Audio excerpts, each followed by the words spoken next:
இந்த படத்தோட ஹீரோ பட ஆரம்பத்திலேயே பேங்க்ல வேலை செய்யற பொண்ணா பார்த்து கல்யாணம் பண்றாரு. அன்னைக்கு அவங்க 2 பேருக்கும் ஃபர்ஸ்ட் நைட். சோ பொண்ணு உள்ள வராங்க. 2 பேருமே ரொம்ப நேரமா பேசிக்கிட்டு இருக்காங்க. திடீர்னு கல்யாண பொண்ணுக்கு என்ன ஆச்சோ தெரியல. 9 மணி ஆன உடனே டிவியை போட்டு சீரியல் பார்க்க ஆரம்பிச்சிடுறாங்க. ஃபர்ஸ்ட் நைட்டுக்கு நேரம் ஆச்சு அப்படின்னு மாப்பிள்ள ரொம்ப நேரமா கூப்பிட்டு இருப்பாரு. மூடிக்கிட்டு உட்காரா பேசாம அப்படிங்கிற மாதிரி பொண்ணு திரும்பி பார்த்து முறைக்கிறாங்க. ஏதோ சந்திரமுகி படத்துல ஜோதியா நகையை பார்த்து கொடுக்குற ரியாக்ஷன் மாதிரி இந்த பொண்ணு சீரியலை பார்த்து அவ்வளவு ரியாக்ஷன் கொடுத்துட்டு இருப்பா.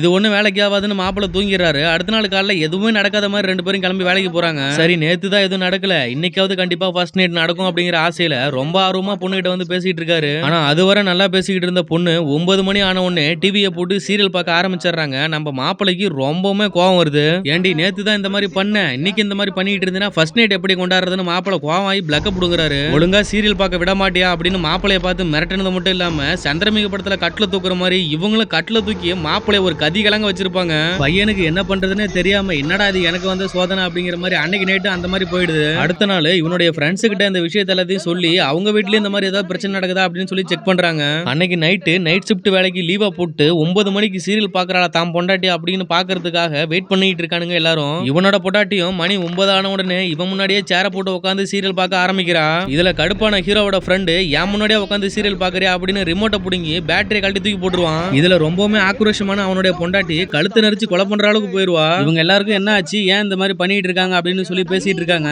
அதுக்கு அடுத்த நாள் நைட்டு 9 மணி ஆன உடனே வீட்டை விட்டு வெளியே வந்துடுறான் ஹீரோ. அப்பதான் இவனுக்கு தெரியுது ஊர்ல உள்ள எல்லா ஆம்பளைகளுக்கும் இதே பிரச்சனை தான் அப்படின்னு. இந்த படத்தோட பார்ட் 2 வீடியோ வேணும்னா மறக்காம கமெண்ட் பாக்ஸ்ல சொல்லிட்டு போங்க.